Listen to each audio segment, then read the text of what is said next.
On the morning of the 22nd of October 2017, a sanitation worker in Oregon began what he thought would be an ordinary shift clearing debris at a construction site. But when he tried to lift 2 heavy bags of construction waste, something felt wrong. Their weight and shape were unsettling, and curiosity pushed him to cut one open. What he saw inside made him stagger back in horror. Human remains. That grisly discovery brought a sudden and shocking end to the search for a young couple who had vanished just days earlier. 5 days before, Jessica West, 29, and her husband Thomas, 33, had packed their car for a short camping trip by the scenic Walport Lake. They loved the quiet of the forest, the smell of pine after rain, and evenings spent beside a crackling fire. Friends and family described them as inseparable, 2 people who found peace in each other's company and joy in the wilderness. Their last message to loved ones was a smiling photo at sunset, with Jessica writing, "It's just amazing here. I love you." That would be the final glimpse anyone had of them before the woods grew silent and their world turned dark. When Jessica and Thomas failed to return home on Sunday evening, October 22, their families immediately knew something was terribly wrong. This was not the kind of couple to suddenly go off the grid. They were reliable, responsible, and always checked in if they were running late. Calls went unanswered, text messages never delivered, and eventually their phones went dark.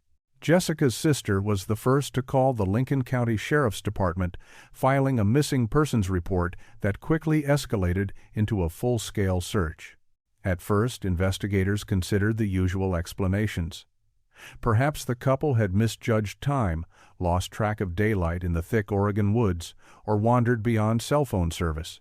Tourists often did.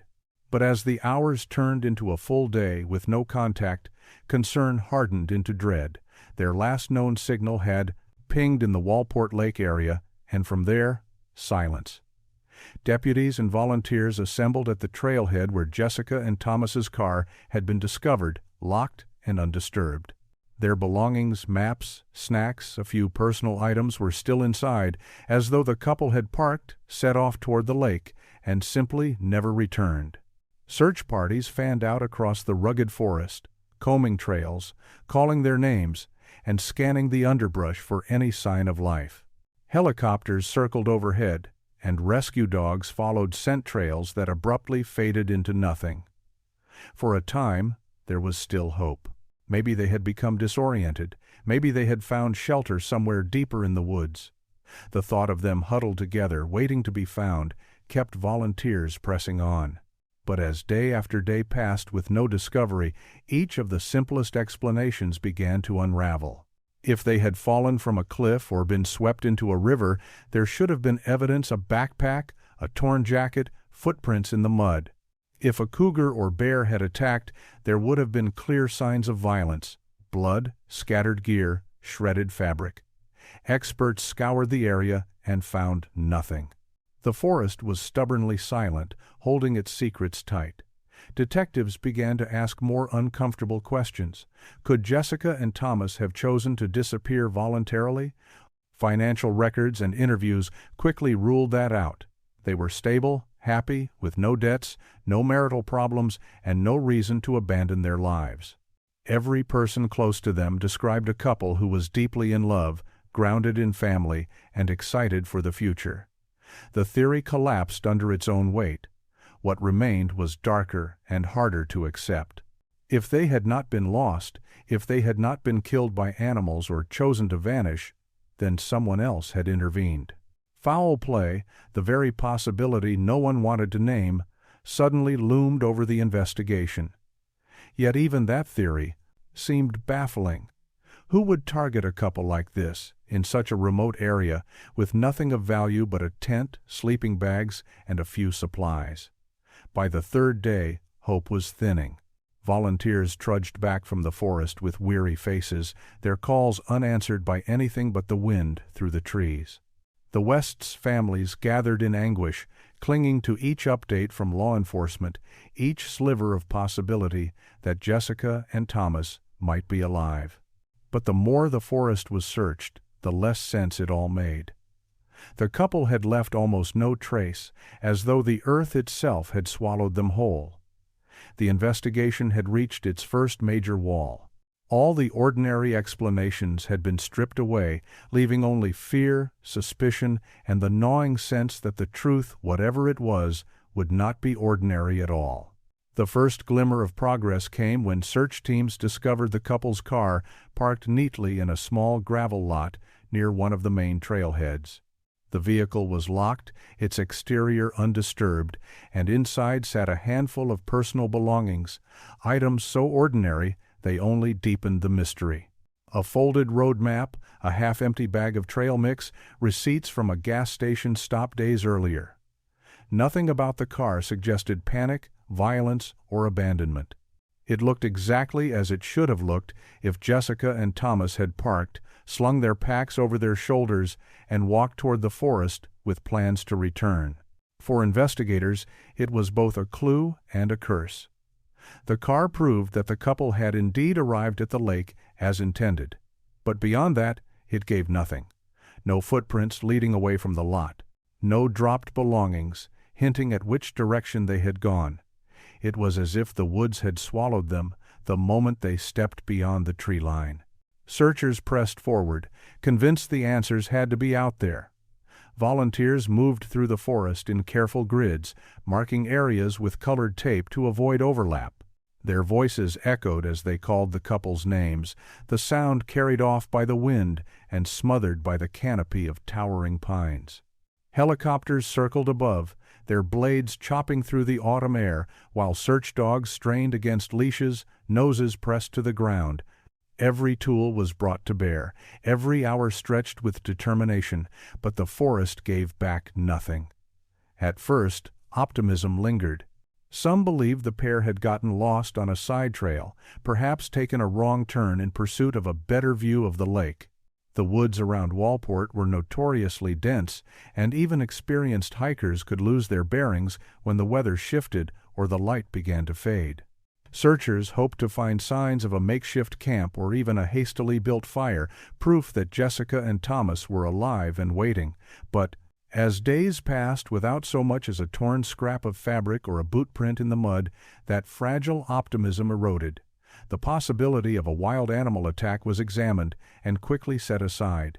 Oregon was home to black bears and cougars, but wildlife experts combed the trails and found no evidence of a struggle. No blood, no claw marks, no shredded belongings. And predators do not tidy up after themselves. They do not make people and their gear vanish so cleanly. Detectives grew uneasy. The forest was supposed to leave a trace of everything: footsteps, fires, accidents. Nature rarely hides evidence so perfectly, yet here it seemed to conspire in silence. Families of the missing couple waited at the edge of each day, clinging to hope while bracing for dread. One moment, a rescuer might say, "We'll find them. People get lost out here all the time." The next, another would admit quietly, "It's been too long." The emotional rhythm swung between belief and despair, a pendulum that grew heavier as hours became days. Back at the sheriff's office, investigators dissected every theory. Could the couple have staged their disappearance? It was an idea that barely held together under scrutiny. Jessica and Thomas were financially stable, devoted to their families, and deeply rooted in their community. They had no debts, no feuds, no secrets worth running from. Friends described them as grounded, optimistic people, happy with each other and their lives. No one who knew them could imagine them choosing to vanish. Each theory fell apart in turn, leaving detectives staring into a void. The car was there. The forest was searched. The couple was gone. With no physical evidence, no credible sightings, and no trail to follow, the case slid into a limbo that weighed on everyone involved. Volunteers began returning home, exhausted, discouraged. Law enforcement continued its patrols, but privately, officers admitted they were running out of options. By the fourth day, a new fear began to settle. The chance that this was not an accident of nature, but the act of another human being. It was the most chilling possibility of all. Yet even that theory seemed impossible to prove. Who, in the stillness of Oregon's wilderness, would commit such a crime and leave behind not a single trace? The investigation was unraveling, and with it, the fragile hope that Jessica and Thomas might walk back out of the trees alive. The longer the silence stretched, the heavier the despair became, until even the most determined searchers began to feel the forest itself was hiding something far more sinister than anyone wanted to believe. On the 5th day of searching, when hope was beginning to feel like a fragile thread ready to snap, the breakthrough came from somewhere no one expected. It wasn't the dense woods around Walport Lake that gave up its secret, but a construction site on the outskirts of a nearby town, miles away from where Jessica and Thomas had last been seen. That morning, a sanitation worker was tasked with clearing waste from the site. The work was routine, hauling bags of debris, sweeping aside scraps of wood and drywall, loading trash into containers. But among the usual piles of refuse, something caught his attention. A camping tent lay neatly rolled to the side, oddly intact and out of place. It looked far too new, far too carefully packed, to have been discarded without reason. Nearby were several heavy-duty construction bags. When he tried to lift one, he realized it was far too heavy for rubble or insulation. The shape inside felt wrong, unnatural. Driven by unease, he cut open the thick plastic. What he saw inside would haunt him forever: the body of a human being. He dropped the bag and staggered back, his voice shaking as he called 911. Within minutes, police cars swarmed the site, yellow tape unfurled, and the hum of machinery was drowned out by the gravity of what had just been uncovered. Forensic teams opened the remaining bags. Inside, they found the bodies of a man and a woman, along with personal items that told investigators exactly who they were. The neatly rolled tent matched the one Jessica and Thomas had taken on their trip. Identification soon confirmed what everyone had feared, but few had dared to say aloud. The missing couple had not been lost to the wilderness. They had been murdered. The entire case shifted in a single instant.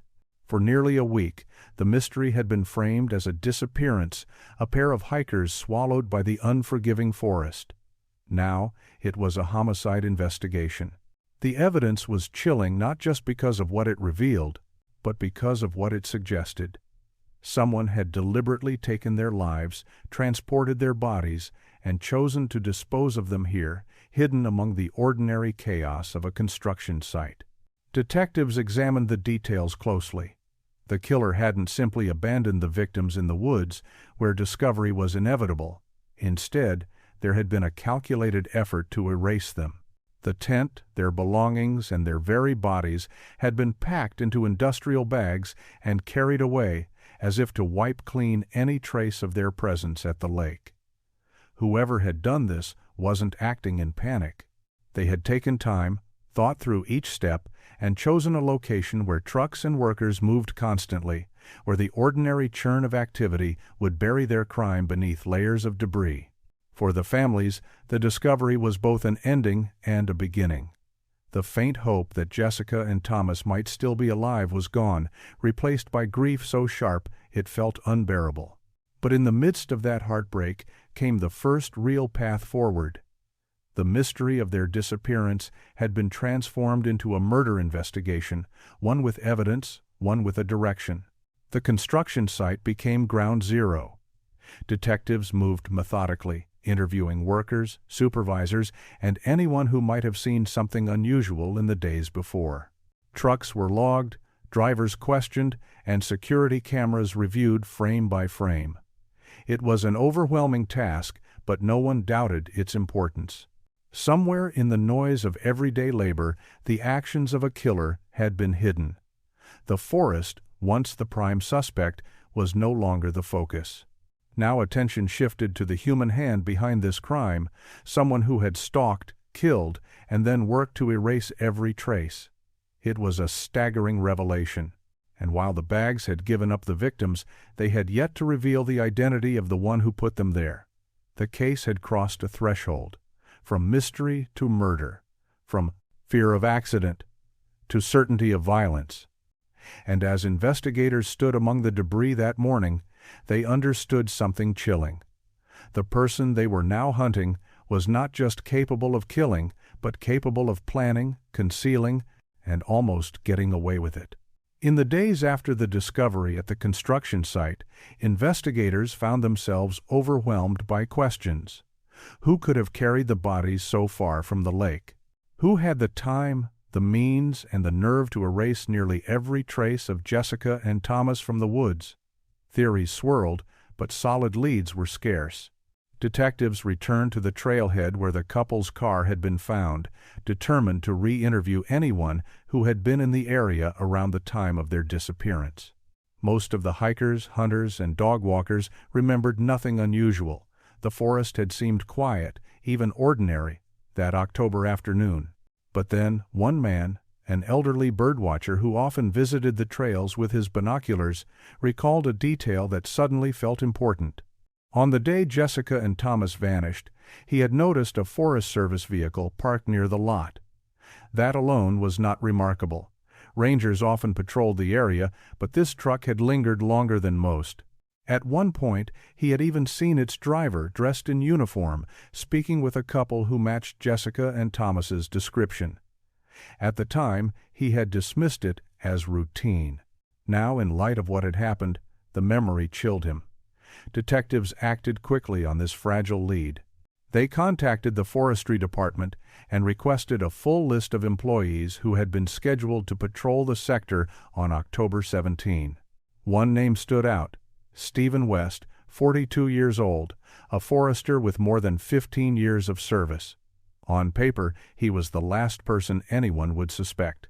Colleagues described him as quiet, dependable, and deeply familiar with the terrain.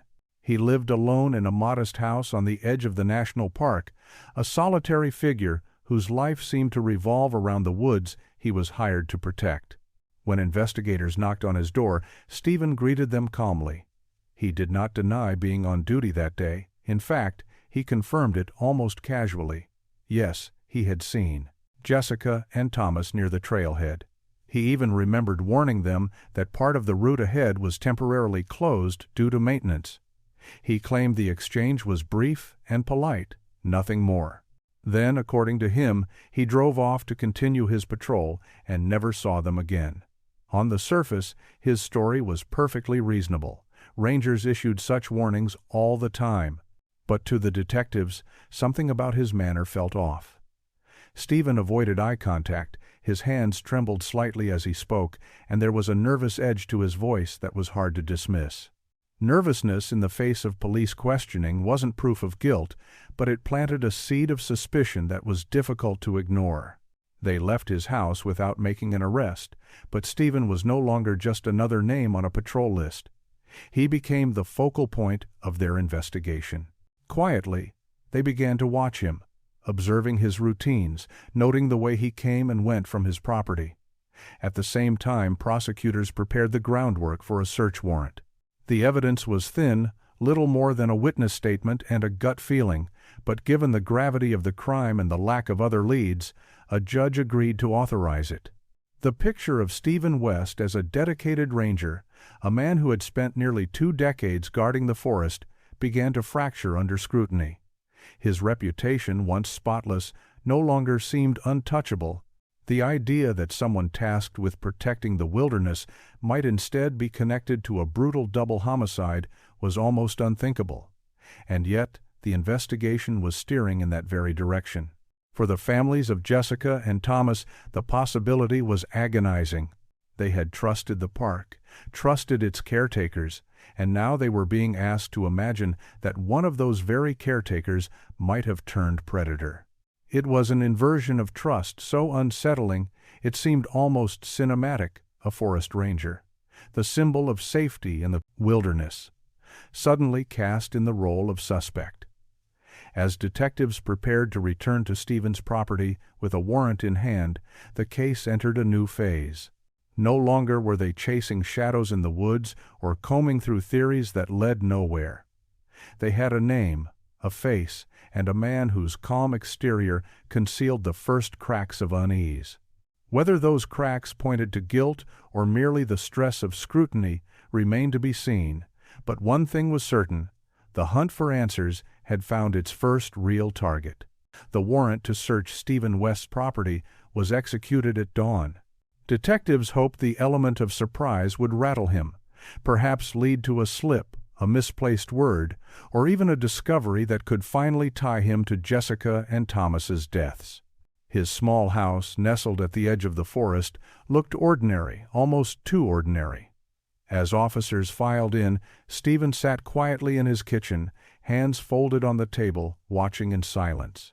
He didn't protest, didn't raise his voice. If anything, his calmness unnerved them more than outrage would have. The search began inside the house. Every drawer was opened, every closet carefully checked. The investigators were meticulous, knowing that even the smallest item, a trace of blood, a weapon, or a scrap of fabric, could turn the tide of the case. But room after room turned up nothing. There were no firearms, no clothing stained with blood, no sign of anything that linked him to the couple. It looked frustratingly like the home of a solitary man who lived simply and kept his secrets well. For a moment, detectives felt that familiar frustration creep back in. Perhaps they were wrong. Perhaps the suspicion had led them down yet another dead end. The thought of walking away empty-handed after all the tension and pressure was heavy. Then, attention shifted outside to the vehicle parked in the yard. Stephen's Forest Service truck, a sturdy pickup marked with the government logo, had been sitting quietly in plain sight the whole time. It looked unremarkable, just another work truck filled with tools for tending the wilderness. But the detectives knew better than to dismiss it. Vehicles often told stories their owners wished to keep hidden. They opened the back. At first glance, it was what one would expect: ropes, canisters, scattered tools thrown carelessly into the bed. But in the corner, partially covered by a tarp, something caught an officer's eye. A pile that didn't quite fit with the rest. A bulge beneath the tarp that suggested more than just equipment. The detective pulled the tarp aside. Underneath were several bags of animal feed, and beneath those, something else. The discovery was both shocking and undeniable. 2 backpacks, sleeping bags, a cooking pot, a gas burner, dirty, worn, but unmistakable. These weren't random camping supplies. They were the belongings of Jessica and Thomas West. The very items their families had described when begging for help, the same gear that had vanished without a trace from their campsite. The moment the evidence was revealed, the air shifted.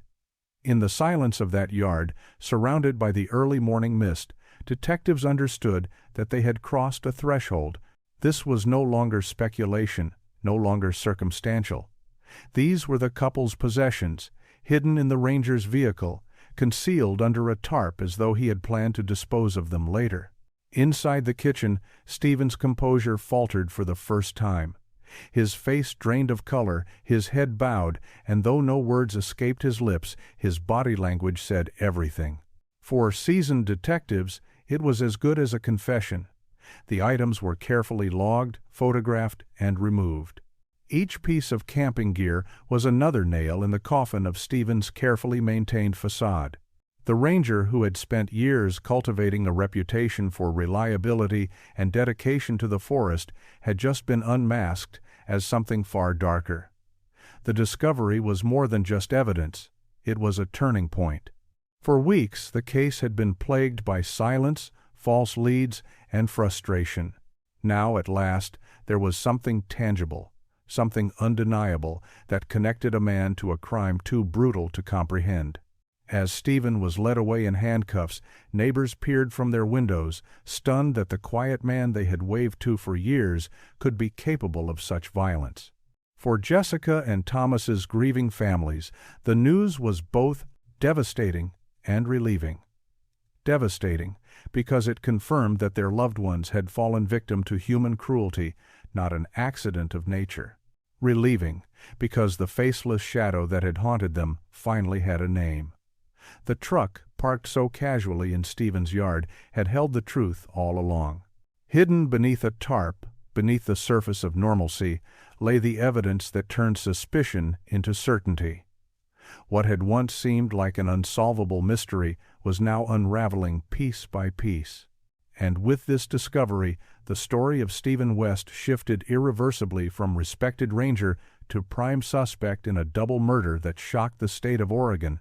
In the interrogation room, Stephen West sat at a plain metal table, shoulders hunched, eyes fixed on the photographs laid out before him.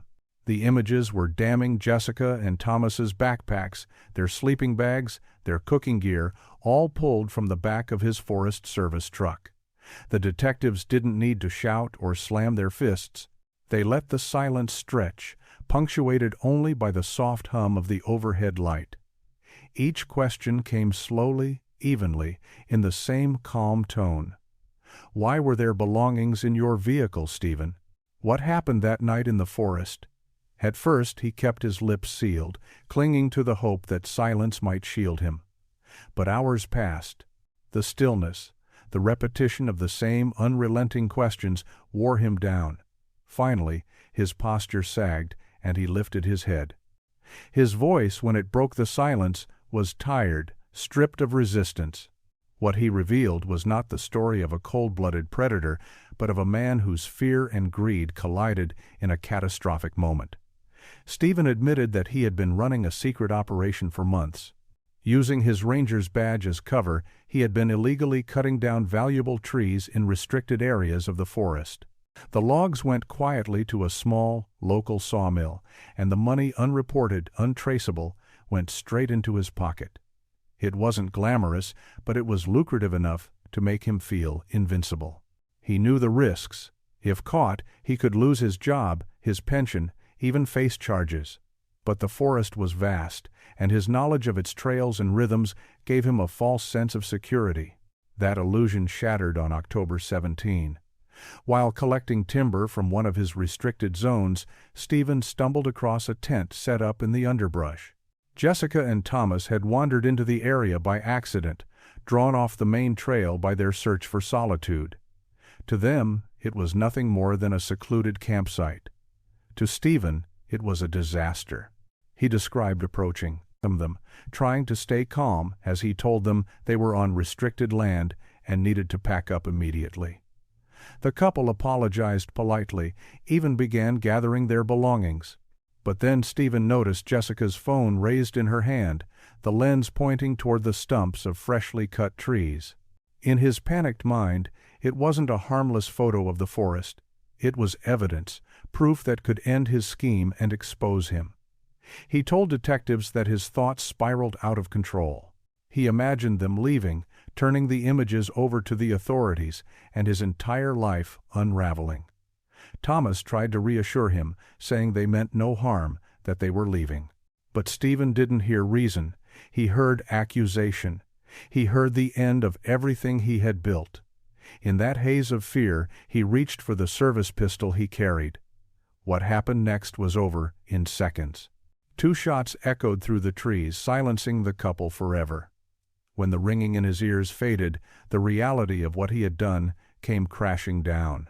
2 lives were gone, not because of malice or revenge, but because of his panic. But Stephen's fear didn't stop there. It mutated into cold calculation. He rolled up the tent, gathered every scrap of their belongings, and stuffed the bodies into construction bags he had in his truck. For hours he worked methodically, erasing any trace that Jessica and Thomas had ever camped there. His training as a ranger, once meant to protect the wilderness, now served as a tool for concealment. He drove under the cover of night, heading miles away from the lake, until he reached a construction site where debris from across the county was dumped. There, under the glow of machinery lights and the anonymity of chaos, he left the bodies and their tent, believing the evidence would soon vanish beneath piles of rubble. Their other belongings he stashed in his truck, intending to get rid of them later. That, he admitted, was his mistake, the one thread that unraveled his lies. When detectives pressed him for why it had come to this, his answer was as haunting as it was absurd. He said he was terrified of losing his job, of being exposed as a petty thief of timber. That fear, irrational and consuming, had driven him to commit an atrocity far greater than the crime he was trying to hide. In the end, Stephen West wasn't the faceless monster of horror stories.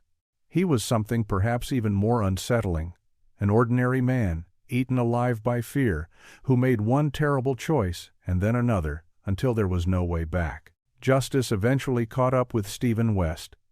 After his confession, he led investigators to a stream where he had thrown the gun. Ballistics confirmed it was the weapon that ended Jessica and Thomas's lives.